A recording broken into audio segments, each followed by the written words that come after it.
This is going to be one of our longer videos. This is nuclear fission, and we're going to primarily talk about nuclear fission with respect to the commercial production of electricity, of power. We're going to talk about nuclear fission with respect to, unfortunately, nuclear weapons and the Manhattan Project. And then finally, we're going to talk about how nuclear fission is used to produce isotopes that have applications in other areas. Specifically, we're going to focus on radioisotope thermoelectric generators, which are needed for space probes. So nuclear fission, as you already know, is when a large massive nucleus is essentially split into smaller fragments. This is different from alpha decay. This is different from beta decay, in that we are really taking a very large nucleus and nearly splitting it in half. Alpha particles represent a very small fraction of the mass, typically during a decay of those types of isotopes.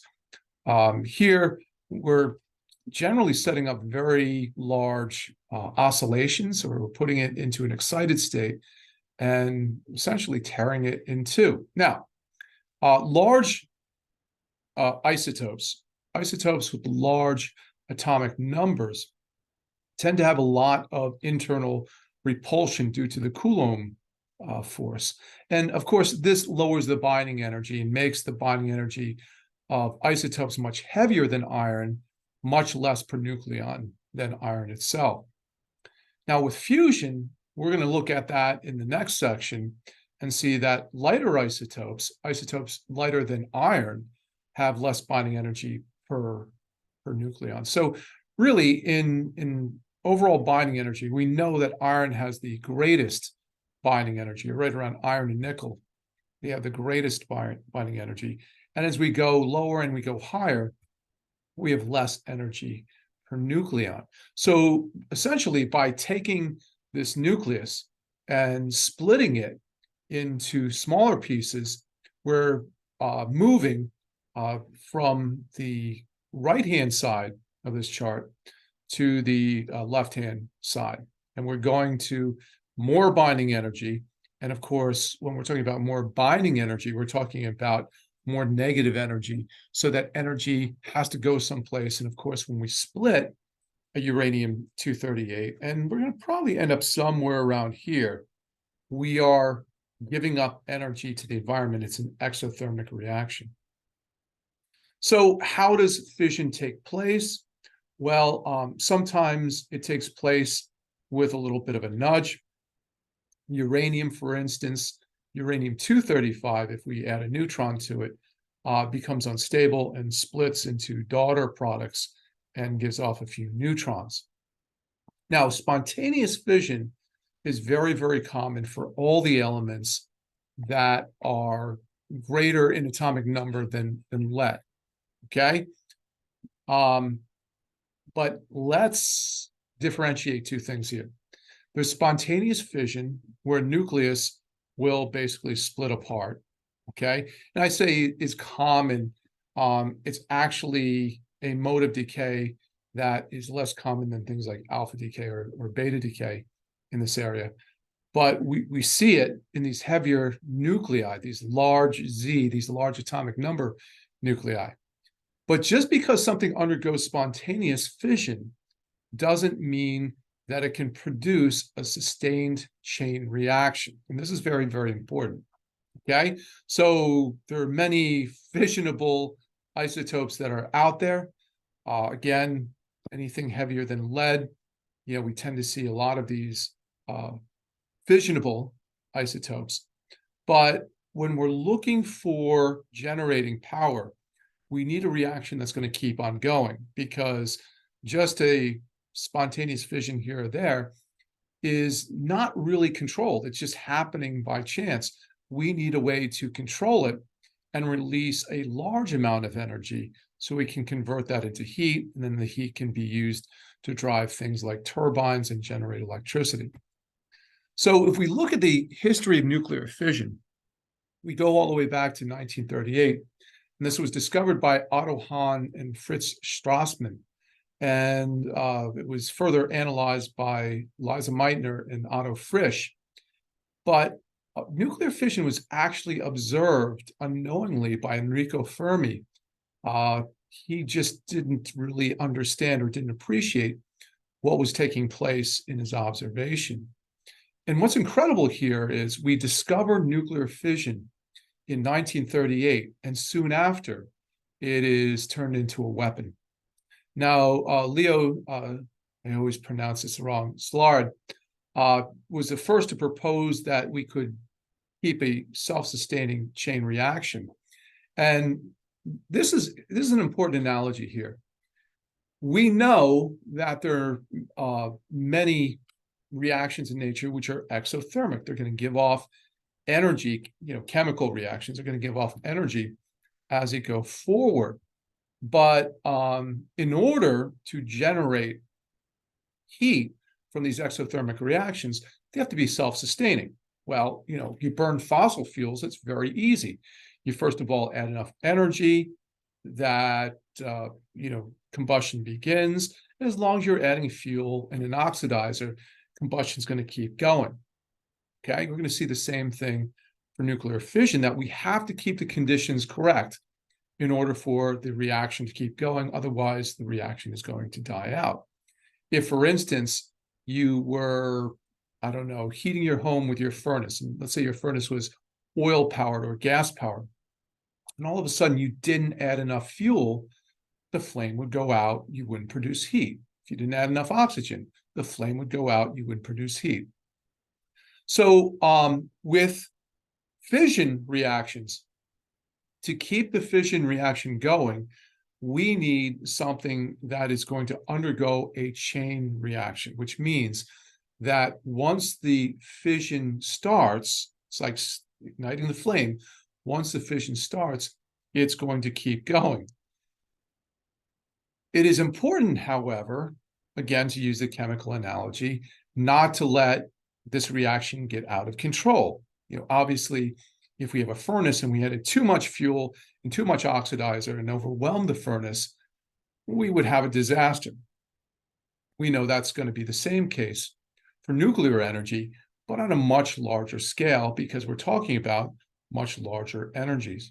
So in terms of a fissile nucleus, which is different from a fissionable nucleus, it needs to give off neutrons, because neutrons are going to be essentially what's going to trigger the next nucleus to break apart.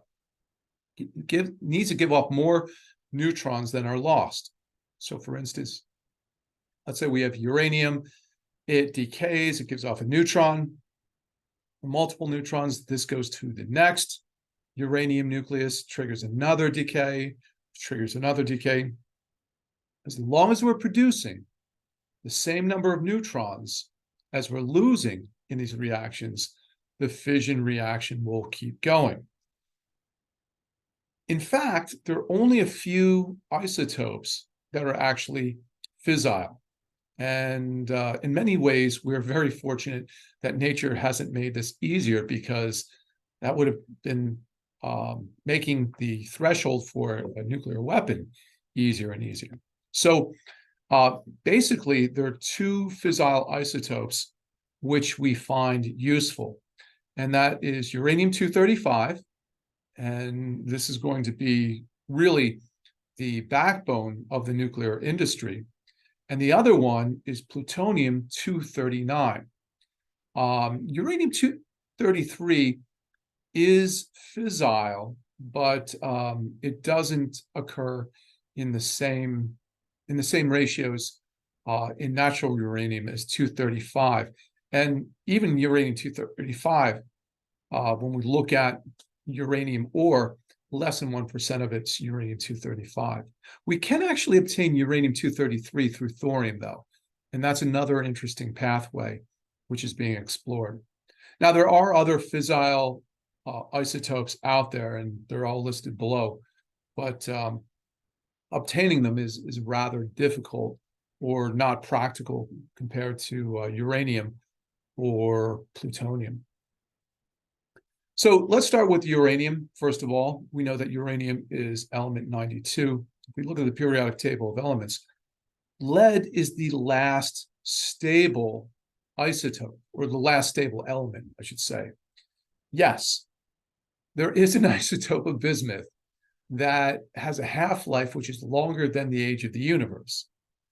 So, yeah, bismuth is kind of sort of stable, but really, a true stability. Lead is the last, or the highest Z element, which is stable. So, we get out to uranium and we're already 10 protons beyond, what we consider a stable nucleus.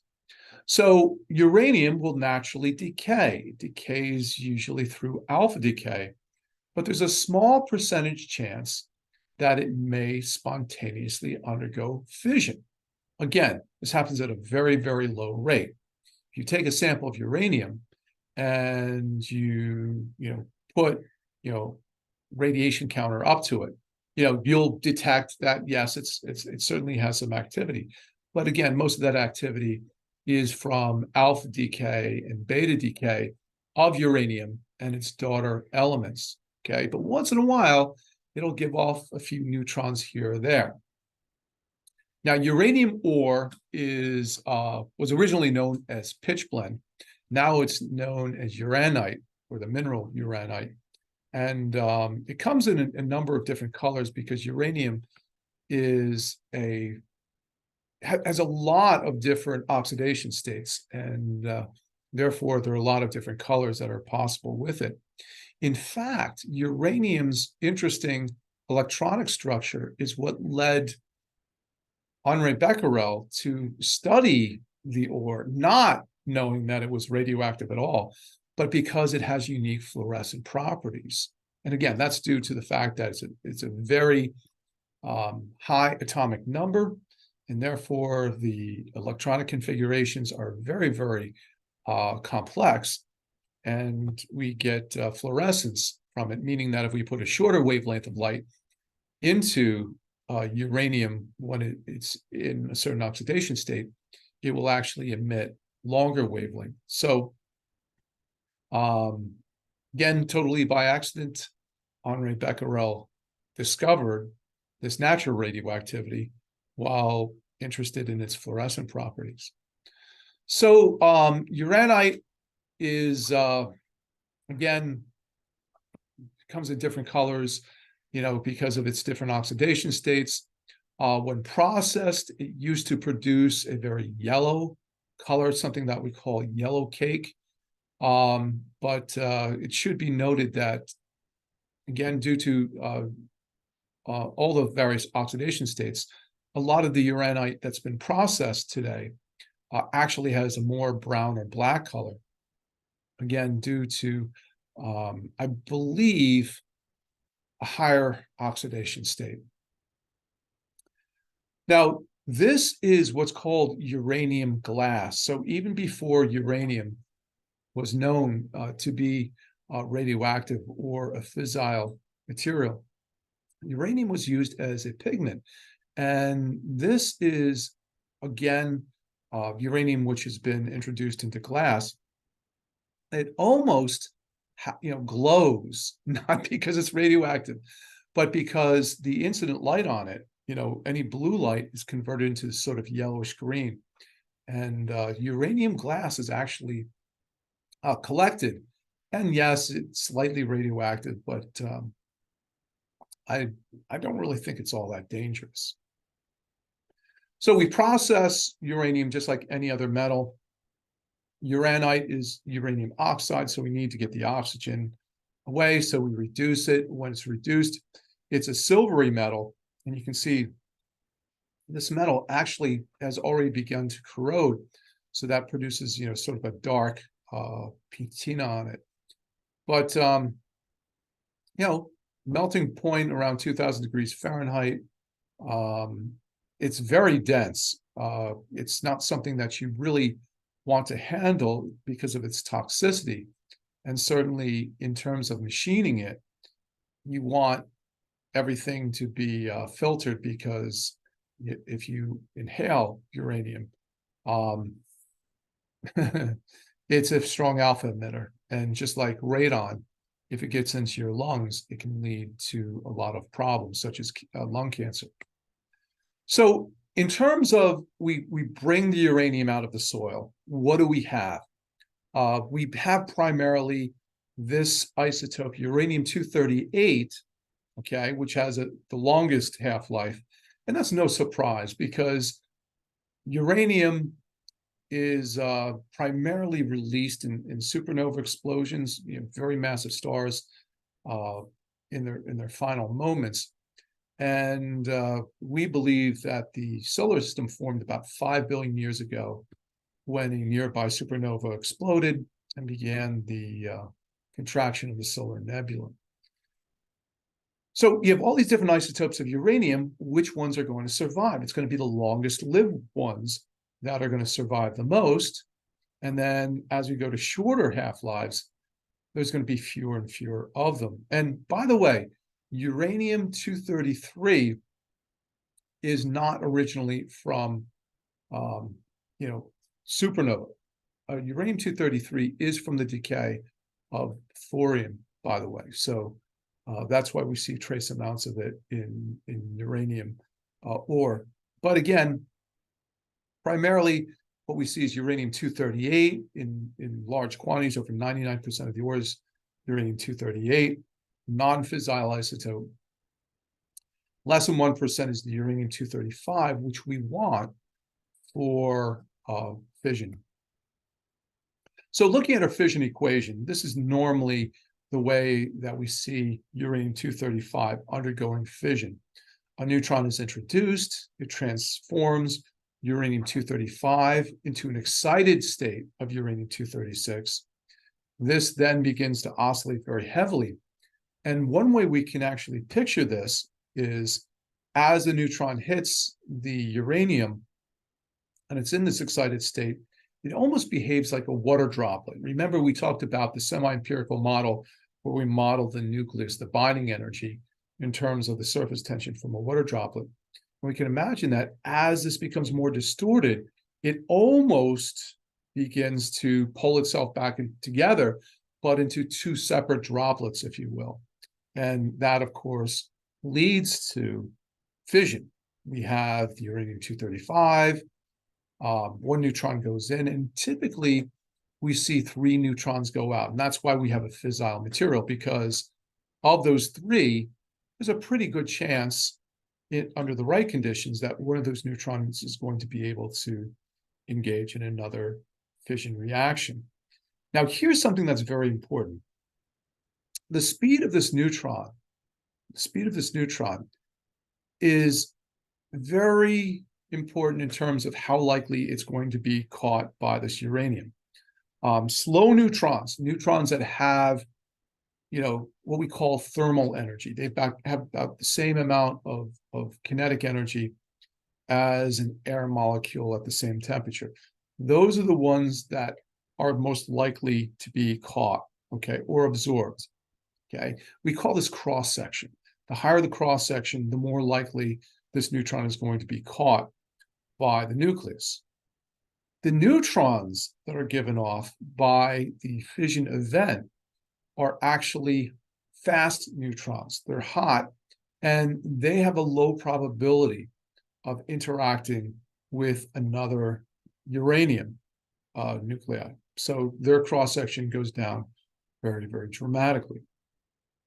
Now, in terms of the energy of the fission products, we look at the binding energy per nucleon of uranium, and we're right around 7.2 megaelectron volts per nucleon. When we split into these lighter elements, we're getting closer to iron, and we can see the atomic mass peaks just a little under 100 for one of the daughter products, and right under 140 for the other one. Okay, now we're starting with uranium-238, about 7.2 megaelectron volts per nucleon. And now we're getting to a stronger binding energy. Remember, binding energy is negative energy, which means that if I say it's 8.2 megaelectron volts per nucleon, I need 8.2 megaelectron volts to remove each nucleon, proton or neutron. Okay, so we're going from negative energy, binding energy, to more negative binding energy. We need to release some of the energy by conservation of energy. So let's take a look at the fission of uranium-235, and it's going to break into barium and krypton here. Now, the interesting thing that we have is that during fission, we can have a very wide variety of different atomic masses. We can have lower atomic masses, we have higher atomic masses. There's a spread. It's not as though we always get the same daughter products. In this case, we're going to look at one of the lower energy reactions where we produce barium and krypton, and we're going to compare our initial mass with our final masses. And what we're going to see, we get a mass defect. This mass defect is related to how much energy we release. It's an exothermic reaction. Okay, so we start out with 235.04395 unified mass units. Now, remember, the lighter the nucleus is per nucleon, okay, the more binding energy is there. The heavier it is, I should say the more massive it is, the less binding energy there is. So we go from here to barium. So, oh, what did I do here? I put xenon. Look at me. All right, it's not xenon. I apologize. It's barium. It's barium-141 and krypton 92. Okay, so we add these together and you say, well, I don't have enough nucleons here. All right. Look, we have one neutron going in, we're going to have 3 neutrons going out. So in terms of the atomic number, 92. So this is, 56 plus 36 is 92. That balances. 1 plus 2, 35. 141 plus 92 plus 1. Okay. But this is 3 times 1. Everything balances out. So again, ignore my xenon up there. It's krypton and barium, which are being produced here. So in any case, that's what happens when you draw your own figures.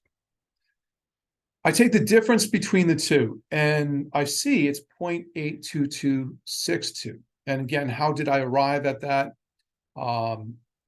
This plus 3 times the mass of a neutron, and I subtract that off from the original mass. I'm going to get a negative mass here, and that's going to be my mass difference. This is actually a negative here in terms of the mass increases. But again, binding energy is negative, so I'm a little less negative in the binding energy. So that energy is given up, and I release 173.3 mega electron volts during this reaction, and that's exothermic. That is taken away by the daughter isotopes, okay, barium, not xenon, krypton, and the 3 fast neutrons. So again, whenever we're undergoing these fission reactions, normally we're releasing about 200 mega electron volts. Here, it's a little bit on the low side for this particular reaction, 173.3. But in terms of how does that translate to the overall energy density of uranium-235, we want to compare it to fossil fuels. It has about 2 to 3 million times the energy density of fossil fuels. So it's significant in terms of, looking at a chemical reaction versus a nuclear reaction. Much, much more energy released during these nuclear reactions. So again, chain reaction, the uranium has to initiate further reactions or the reaction is just going to die out. okay? The neutrons that are released during the reaction are available to undergo further nuclear fission reactions. But normally, if I take uranium and just, put it into a small ball, you have some spontaneous fission taking place there, and maybe even some stimulated fission where one neutron hits uranium. But for the most part, that'll just sit there, and most of the decay, if anything, that's going to take place here is going to be just normal alpha decay, which has a very, very long half-life. However, if I increase the total volume of my sample, and this is for uranium-235, because uranium-238, of course, is not fissile, then if one nucleus decays, that's going to initiate fission in another nucleus, or maybe more than one. And if the number of neutrons being created outweighs the number that are being absorbed or lost to the outside, you have a critical or maybe even a supercritical reaction. So it's very, very important when we have a fissile material to store it in such a way that the nuclei aren't dense enough where they can sustain a chain reaction. And if we want to sustain a chain reaction, we have to do it in a very controllable fashion, because once you go critical, the reaction is going to be self-sustaining. Okay? And we call this critical mass. And it's important to emphasize that it's not just the mass of the isotopes that you have, it's how enriched the sample is. The more enriched it is, the smaller the sample you need for it to go critical. It is the geometry of the sample, okay? If you have instead a hollow sphere rather than a solid sphere, a hollow sphere is going to require more mass before it goes critical. So in terms of a nuclear reactor, we need something called the reproduction constant, K, to be 1 or greater, or the reaction is going to die out. Now, running a nuclear reactor is very, very tricky, because you want to keep it right at K, for most of the time. If you go too low, the reaction goes out. If you go too high, that's a really bad situation if it stays that way too long, because really what happens when K is greater than 1, you're exponentially growing the rate of the reaction. When K is less than 1, you're exponentially decaying the reaction. And it's better off to be in the condition where the reaction is dying out than when the reaction is exponentially growing if it goes out of control. So K equals 1, that is keeping that balance. That's where we're at critical, where we're creating the same number of neutrons as we're using up and losing during the reaction. Subcritical, exponential decay in the reaction rate. Typically when we're shutting down the reactor, we bring it to subcritical. And supercritical is something that we have the reactor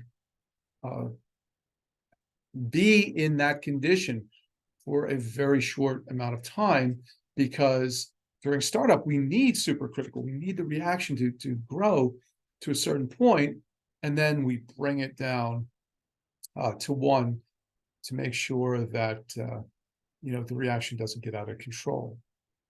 So K greater than 1, I can't say a runaway chain reaction occurs, but the chain reaction is exponentially growing.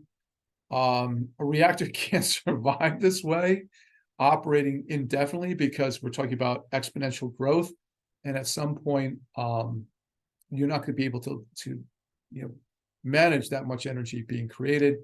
But also, supercritical is something that we bring the fissile material into when we're detonating a nuclear weapon.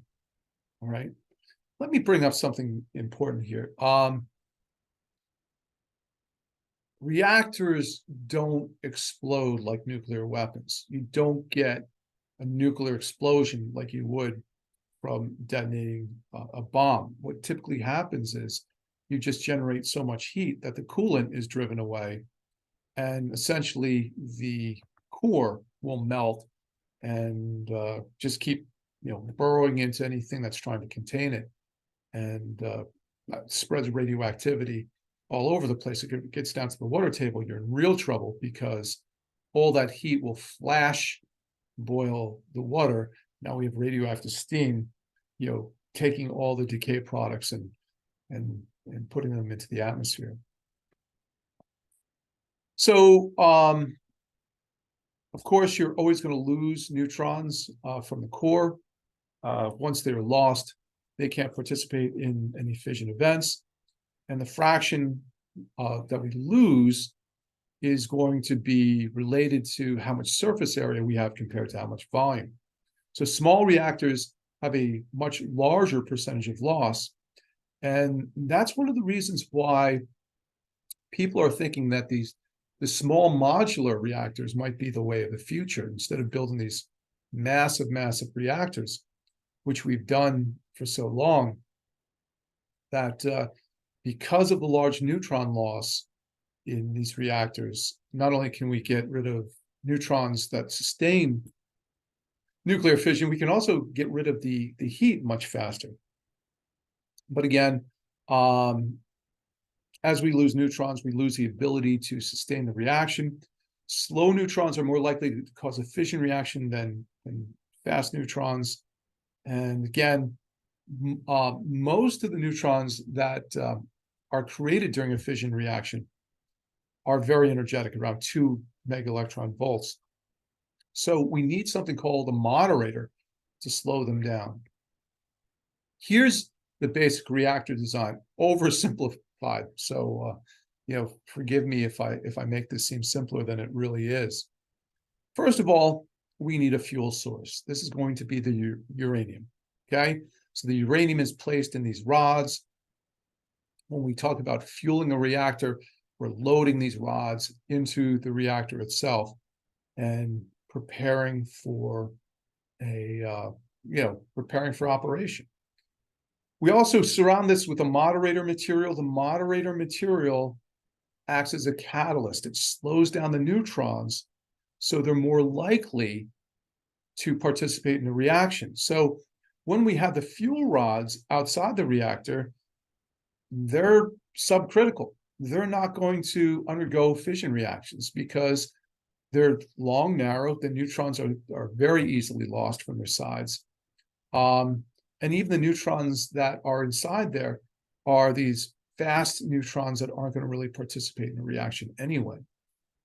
Once we immerse this in the moderator material, we've got to be careful here because we're slowing down the neutrons, but we're also introducing more neutron sources in here.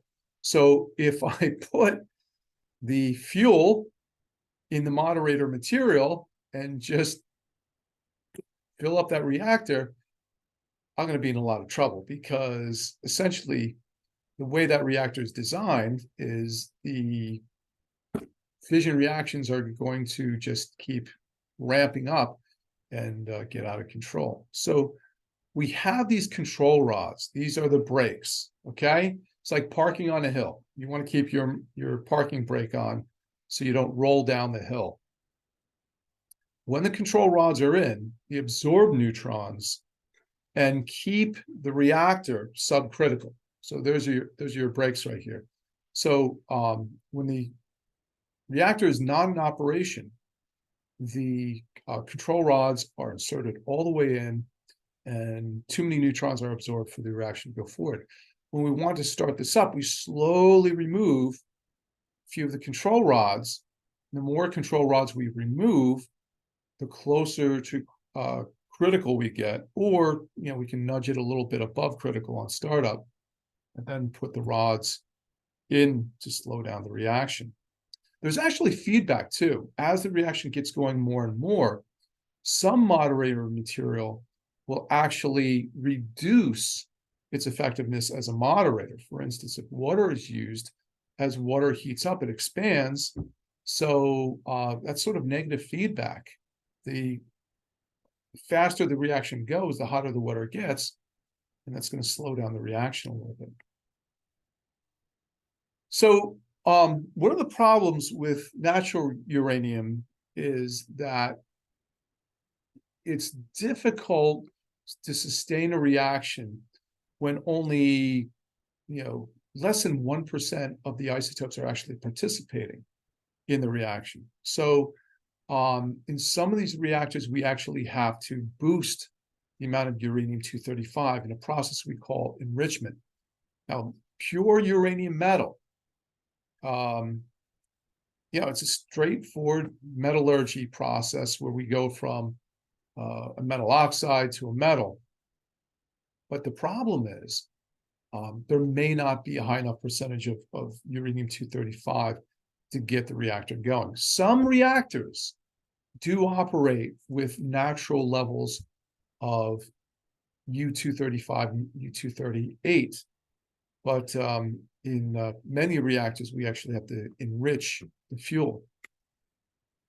So again, we get our uranium metal. It's 99.2% U-238.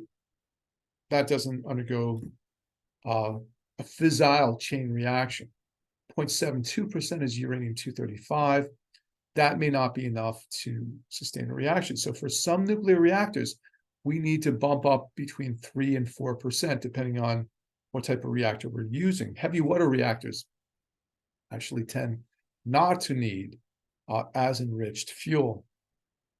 So when we talk about enrichment, going from natural uranium to low enriched uranium or reactor grade uranium, we're only up to about 3 to 4% U-235.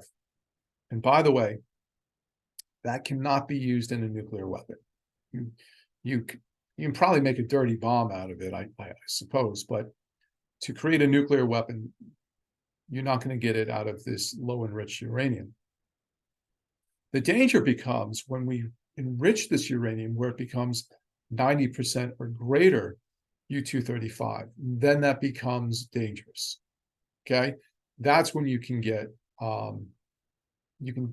create a device which will produce a fission explosion. We'll talk about thermonuclear explosions later on. So natural uranium can be used in some reactors. Most reactors use low enriched uranium.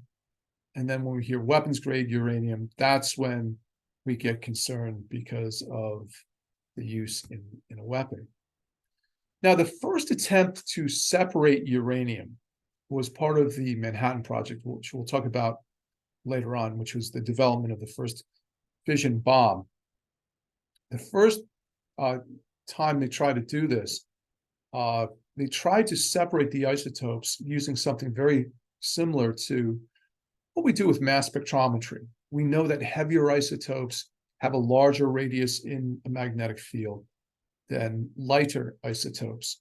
And they use something called a calutron. And as it went around the calutron, the heavier isotopes would go through a larger radius. You can actually see the magnets here. As they go around here, they go through a larger radius, and you could, siphon off these heavier U-238, and that would enrich the uranium-235. But the process was so inefficient. I think they got a few grams, maybe a couple kilograms out of this process after building these massive machines and using a lot of electricity to run these things. So this was abandoned, and eventually they built the largest building ever. This is called K25. And K25, by the way, all this was being done at Oak Ridge National Lab, which is still around today. The buildings are not. But at Oak Ridge National Lab, the Calutron buildings, I think, are still around. But this building, K25, where they took uranium, combined it with fluorine to make uranium hexafluoride. This allowed it to diffuse in gaseous form through semi-permeable membranes, and the semi-permeable membranes, the porous membranes, basically allowed the uranium-235 to diffuse through them faster than the uranium-238. So you kept running it through membrane after membrane. And to get an idea of how difficult this was, you can see the size of this building. I think after they ran this for a few years, they only had enough uranium for 2 bombs. So again, we're fortunate that enriching uranium to weapons grade is a very, very difficult process. Today, the most common process for doing this is using ultracentrifuges. There are actually even, controls on certain alloys of steel, alloys of aluminum that are used in these ultracentrifuges that are not to be shipped to certain countries to prevent nuclear proliferation.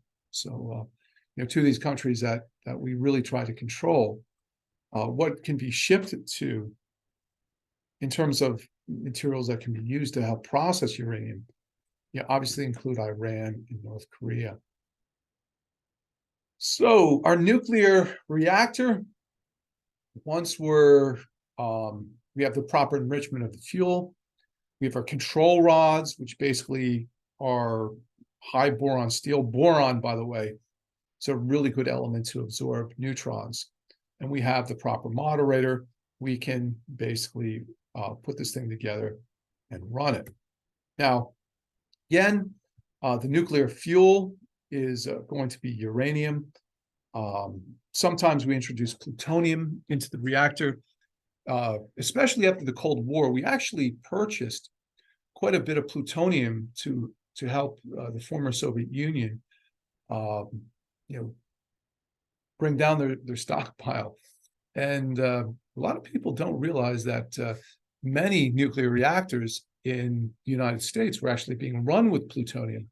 And this was an effort to get rid of plutonium because plutonium, its primary purpose is to create bombs, as we'll see later on. So the nuclear fuel is typically in oxide form, uranium dioxide, and it's placed into small tubes. And these are put in these modular clusters. You can see, this sort of square contraption. And in the center of this, of course, are your control rods, which are right around the fuel to keep the fuel from going critical if at the time that you don't want it to go critical. Now, we don't have to worry about these assemblies undergoing criticality outside the reactor, because if there's no moderator around there, then they're not going to do anything. Even if we pull the control rods out. It's in the environment of the moderator and with the control rods out that the nuclear reactions will begin. Now, again, the moderator is designed to slow the neutrons down from around 2 megaelectron volts, which is, at the speed that they're given off, down to, a speed which is reflects the kinetic energy at room temperature, basically. So from 2 megaelectron volts to a fraction of an electron volt. What kind of material will do that? Well, typically very light elements will do that. Hydrogen is a good moderator. Hydrogen, of course, is found in water. Deuterium is a very good moderator. It's actually the better moderator.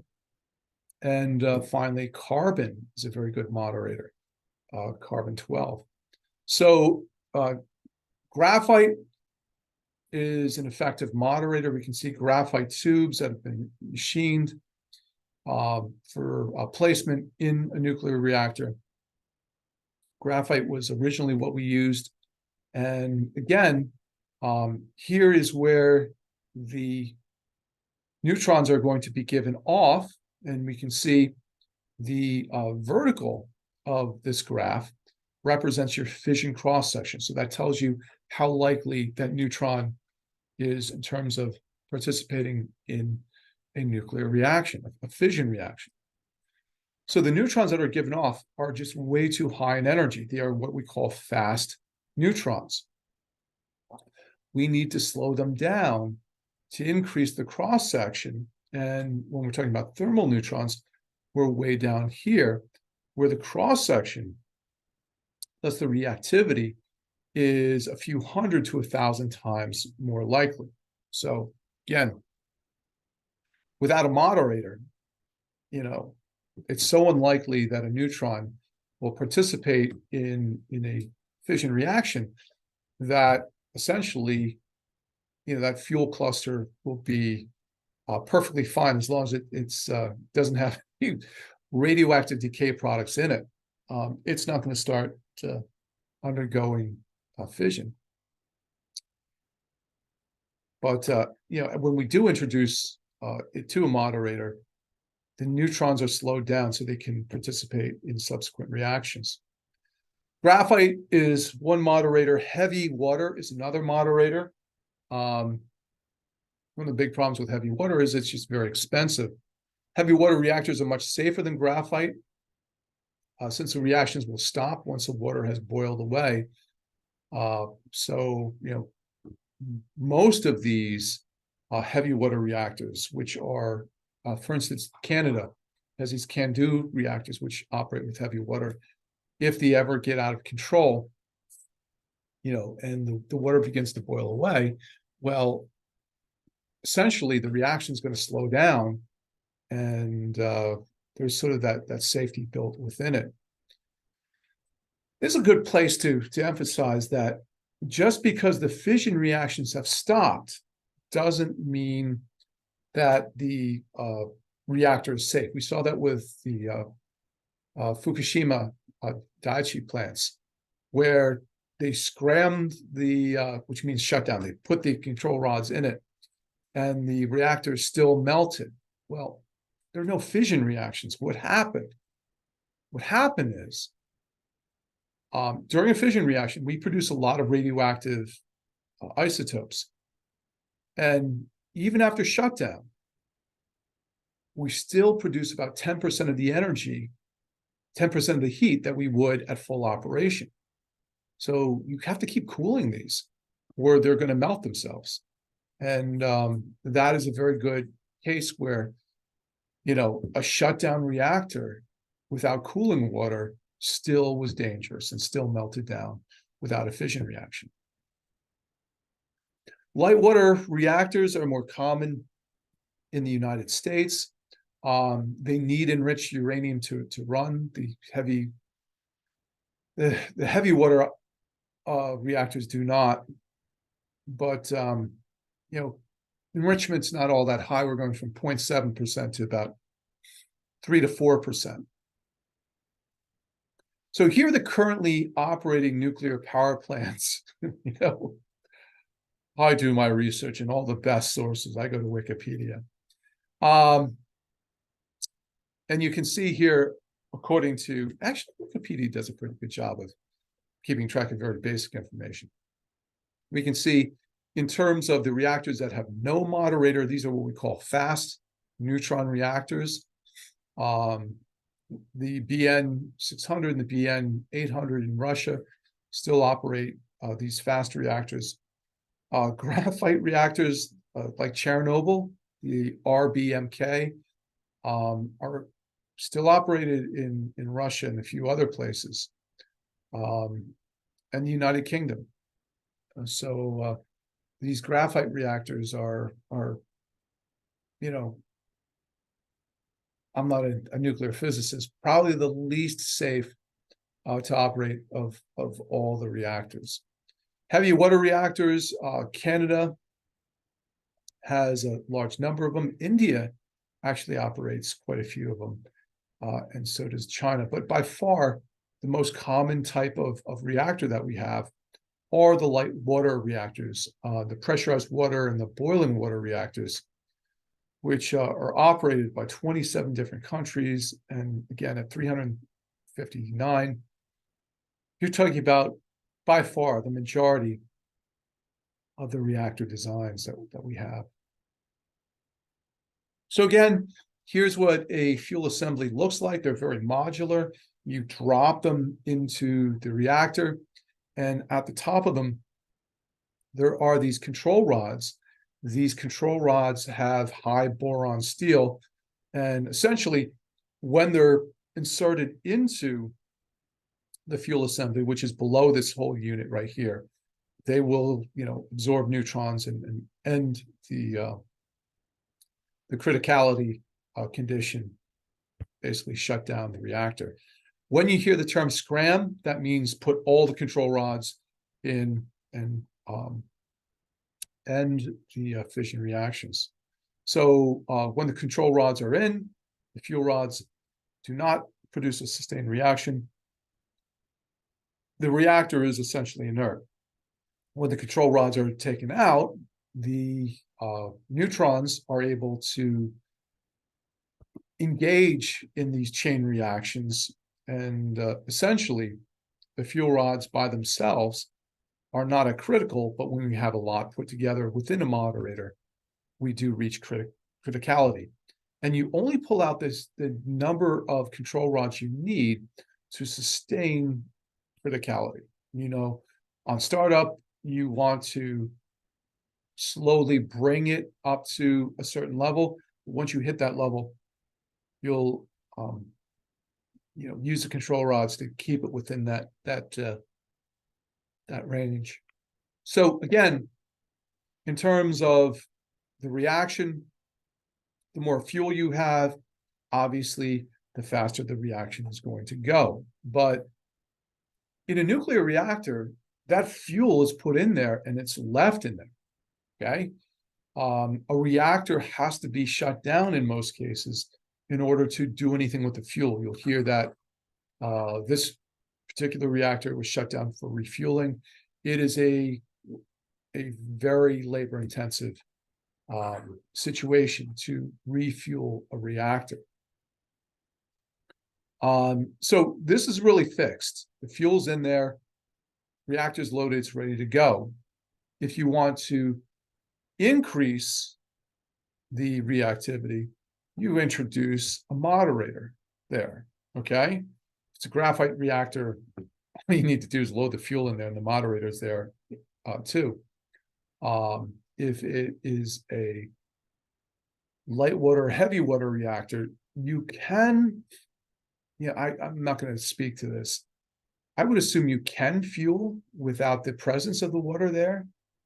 I don't know what the safety implications are, but again, control rods, those are fully inserted whenever the reactor is not in operation. And, that's your brake, that's your gas pedal, I suppose. Now, the first nuclear reactor was, again, part of the Manhattan Project. This was the effort during World War II for the United States and the Allies to build a nuclear weapon, because the fear was Germany was also pursuing a nuclear weapon. And of course, if you get 2 million times more energy out of a nuclear reaction than you get out of a chemical reaction, an explosion with a nuclear source as opposed to a chemical source is going to be far more destructive. So the Chicago Pile 1 was built in a squash court at the University of Chicago. And it was not really the safest experiment ever conducted. Obviously, the scientists who worked at it at the time, especially Enrico Fermi, thought that this was perfectly safe. It was not a reactor in the sense that it was going to produce any electricity. They had neutron counters, and they just wanted to see the neutron level go up, indicating that they're approaching criticality or they're reaching criticality. So this was built in a squash court, and you can see the bricks of graphite, and then they surrounded with bricks of uranium.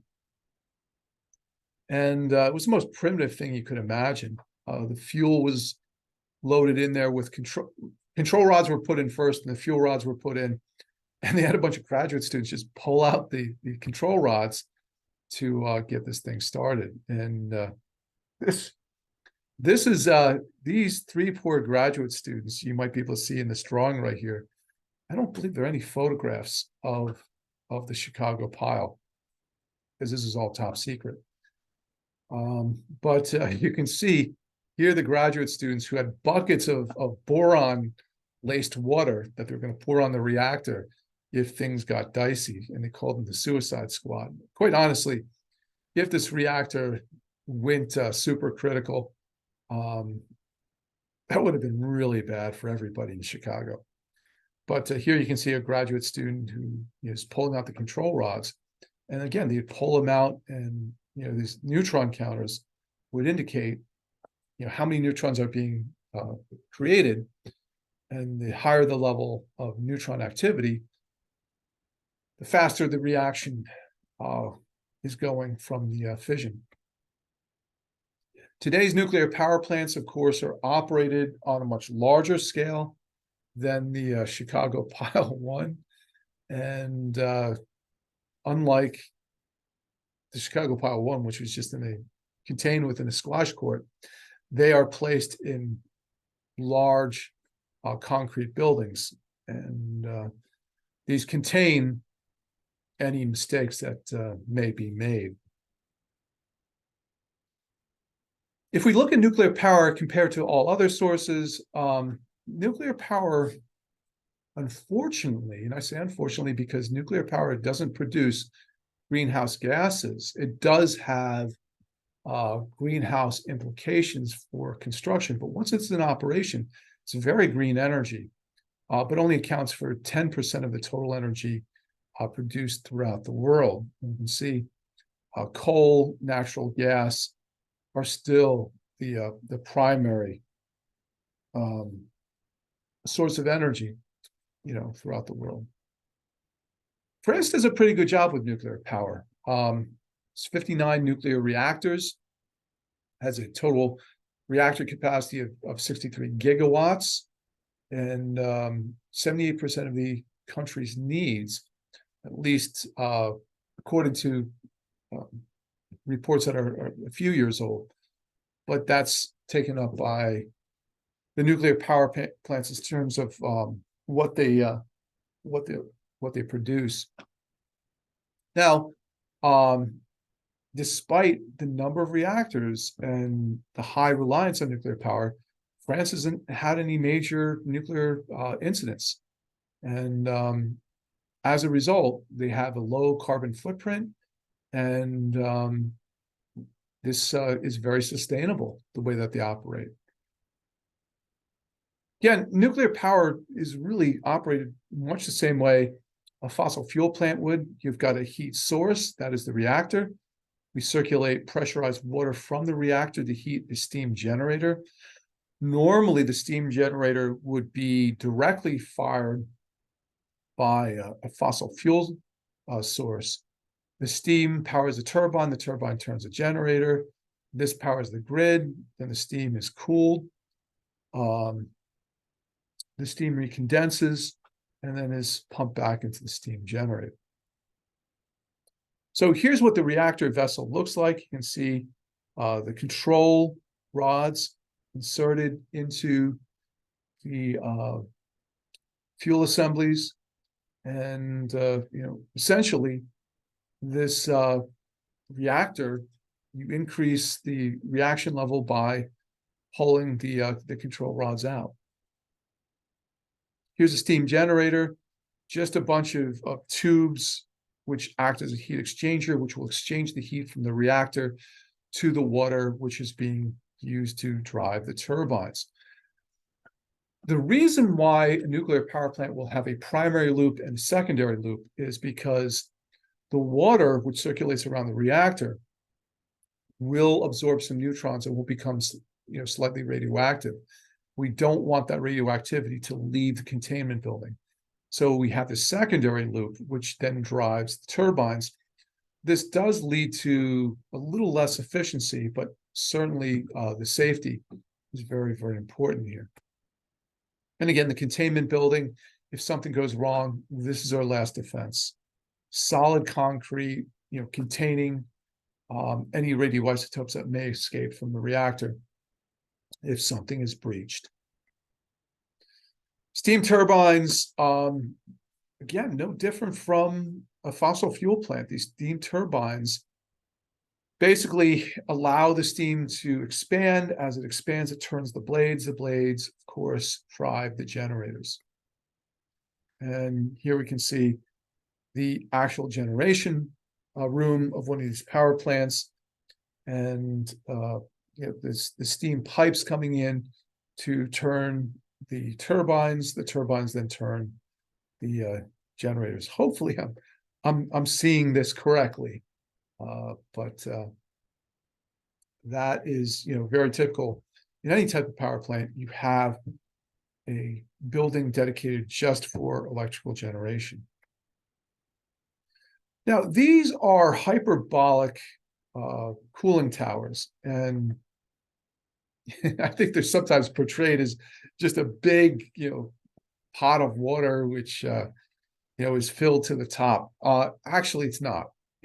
These are often identified with nuclear power plants, but they're not something that only nuclear power plants will have. The water is pumped to the top. It then will flow down the outside of this, I should say, the inside of the wall. Okay, the water as it flows down is adheres to the wall and will go to the bottom, and air will, this is hollow, air will come through these supports on the bottom, and just through natural convection and evaporation will drive off the heat as we get rid of the residual energy. So these cooling towers would be part of this tertiary loop. This outer loop would be essentially going to the cooling towers. And the beauty of the cooling towers is you don't actively have to pump the air through them. A lot of times when we see chillers, which are used in air conditioners, or chillers which are used in other power plants, you've got to force the air with fans. Here it's natural convection that does that. Now, the government will actually label nuclear power plants according to their generation. And, it's sort of an awkward labeling system. So in terms of how different is a generation 1 from generation 2, I think the main differences between each successive generation is safety. So for instance, generation 1 were really the first commercial power plants that were brought online, or the generators were the first ones in commercial power plants, and they were designed in the 50s and operated, constructed in the 50s and 60s. And for the most part, all the generation 1, I think the last one was Shippensburg. I believe they're all shut down now. What came after that was, of course, generation 2. These were designed and operated in the 60s and 70s. And these included, power plants like 3 Mile Island, which of course is notorious. The Fukushima power plants were generation 2. So hopefully these reactors, which were designed at a time that we didn't know as much as we know today, are slowly going to be replaced with more advanced reactors like the generation 3. Most of the design changes here are to improve efficiency, but really more about safety. So generation 3 reactors should be able to survive a power loss like Fukushima experience the power loss and that the reactors melted down. Generation 3 have enough passive cooling that, even if all the power is lost, in theory, they should be fine. Generation 3 plus are reactors that are being built today. The plus, I think, is to indicate that they're even supposed to be even safer. And generation 4, which were not discussed here, we talked about advanced, evolutionary, revolutionary, are some big changes that they're making in design for reactors that may or may not come into use later on.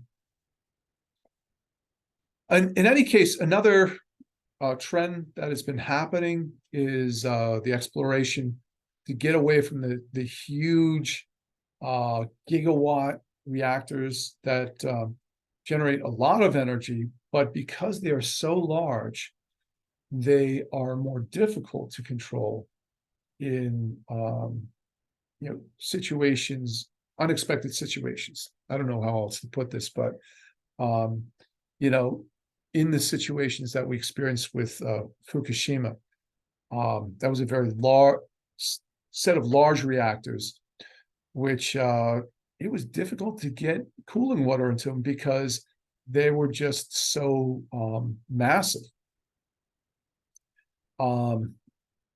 Modular reactors are basically small enough where their surface area to volume is great enough, so if something went wrong, they could passively cool themselves. The biggest problem we have with reactors is if they can't get rid of the heat is just going to stay within the reactor, create more and more damage, leading to even less ability to cool itself. A runaway effect where the fuel can melt and lead to a disaster we call meltdown. So the idea is if you go to these small modular things, instead of having one big reactor, but have many small reactors, if something goes wrong, it's easier to manage these. Nuclear power, because of its energy density, has been very, very important to the modern Navy. It allows nuclear submarines to operate for months underwater. They don't even have to come to the surface because there's no need. In the older submarines, they had to run their diesel generators to power their batteries, and they can only stay submerged for so long.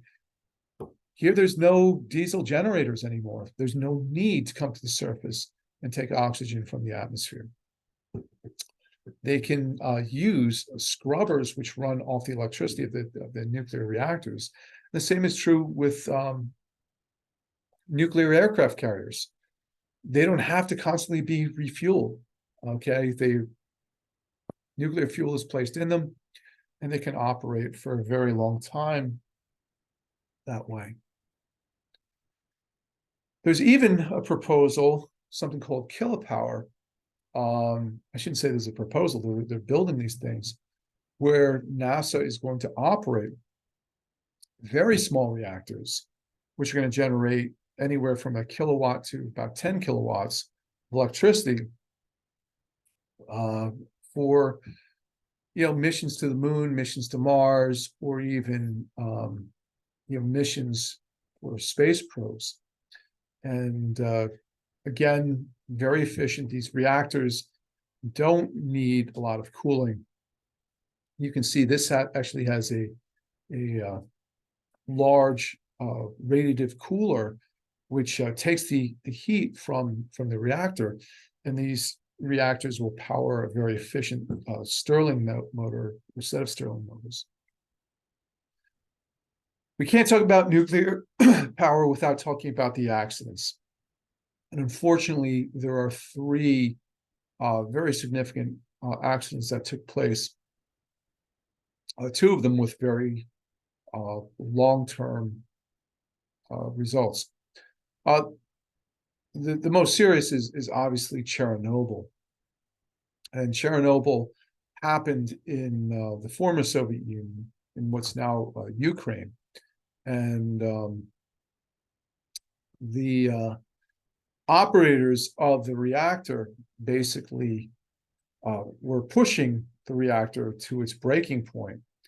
And what they didn't realize is that because the control rods had graphite on their tips, this is really, I'm not a nuclear engineer, so I can't talk to this, but the idea of putting graphite on the tips where as the control rods were taken out, the graphite would speed up the reaction and give it a little kickstart to get it going. So they're doing this test on the reactor to see if they could operate at very low power. And at lower powers, they build up xenon, which absorbs neutrons. So the reactor started, shutting down. And watch the HBO series, and you'll get an idea for what they did. They pulled out all the control rods, which is really something you should never do because you've lost all control of the reactor. It's like taking off all the brakes on a train going downhill to basically burn off the xenon, which had poisoned the reaction. And it did burn off the xenon, but they overshot it. So when they tried to reinsert the control rods, hopefully I have this correctly. So they tried to reinsert the control rods. The graphites supercharged the reaction and went supercritical, boiled off all the cooling water that cooled off the graphite. And as this did this, the control rods can only get so far before, basically the reactor became so superheated that the control rods could no longer force their way into the reactor. Except for the graphite tips were in there. Everything went to hell. The water flash boiled. So you have the cooling water, which is now occupying 10,000 times its volume, blew the lid off the reactor, threw graphite, radioactive graphite in all directions, in addition to the fuel and the daughter isotopes. The air rushed in to the superheated graphite that was still left in the reactor. That caught on fire, and you just got a horrible explosion that spread radioactivity all over the place. In the United States, 3 Mile Island in Harrisburg was also a partial meltdown, but not to the same seriousness as Chernobyl. Unfortunately, these light water reactors had substantial containment buildings. They still release some radioactivity into the environment to reduce the pressure, but it was essentially a contained, it destroyed the reactor, this partial meltdown, but there was no release of the amount of radiation that we had with Chernobyl. And here is sort of a cross-section of what the reactor looked like.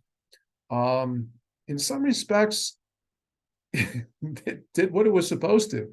The safety features did prevent it from fully melting down, but unfortunately, this old style reactor, they did everything wrong with it. They, overrode a lot of the safeties. They didn't even realize that they drained the water out of it. And essentially, it ended up undergoing a partial meltdown. Chernobyl, you can see without a containment building, although it probably would have destroyed the containment building too, to be quite honest. It blew a hole in the roof. Much of Europe received a very large amount of radiation after the lid was blown. Here's a view of the lid. And the lid blew up and then, reinserted itself. You can see the lid right here in the damaged reactor. Basically, there's an exclusion zone around Chernobyl even today, Pripyat. you can only spend so much time there, but you can see cesium-137 was spread all throughout Europe from this one disaster. It's a miracle that it didn't cause worse contamination than it did. The Fukushima Daiichi plant was built in the 1960s, and it was built near a subduction zone. 9.0 earthquake occurred, and these walls that you see here were supposed to stop the tsunamis that could be generated by the subduction zone. Just a terrible engineering disaster here. Again, built in the 1960s, so we didn't know as much back then, but there's a lot of corruption that took place here. These walls should have been twice as high as they were built to prevent the damage from the tsunami. All the backup systems were down around sea level instead of at a higher elevation. So when the tsunami came in, the backup generators, which could be used to cool the reactors, were destroyed. And the earthquake had damaged the power grid system, so they couldn't even power the backup pumps. And essentially, there's nothing to cool the reactors after they were shut down. Once again, when the earthquake occurred, what was designed to happen happened. The control rods went in, the reactors shut down. The problem is, even after the reaction had been ended, the fission reaction, the decay reactions were still going on, and it was still producing about 10% of its capacity energy. Now, there was battery backup to run the cooling system for a while, but after the batteries ran out, there wasn't enough cooling, and the reactors melted. So when a reactor shuts down, you still have about 7% residual heat from the decay of things like cesium, americium, strontium, and plutonium. After about an hour, it drops to about 1.5%, and after about a day, down to about 0.4%. After a week, about 0.2%. So, even that 0.4% was enough to continuously heat this reactor. Again, these are massive gigawatt power reactors. And to get rid of that energy, let's do our calculation. Let's say there's a 1 gigawatt. I know it's more. It's more like 3 gigawatt thermal production of energy. Even if you're down to 0.4%, that's still 1.2. Hopefully, I'm doing these calculations correctly. 1.2 megawatts of heat being generated. If you can't get rid of that, it's just going to get hotter and hotter and hotter. And it doesn't matter how little the heat is. If there's nowhere for the heat to go, it's gonna just keep getting hotter and hotter in there. And that led to a meltdown. It also led to radiolysis, where hot water, when exposed to nuclear radiation, breaks down into oxygen and water. Electrolysis, we run electricity through the water. The hydrogen built up inside the reactor buildings.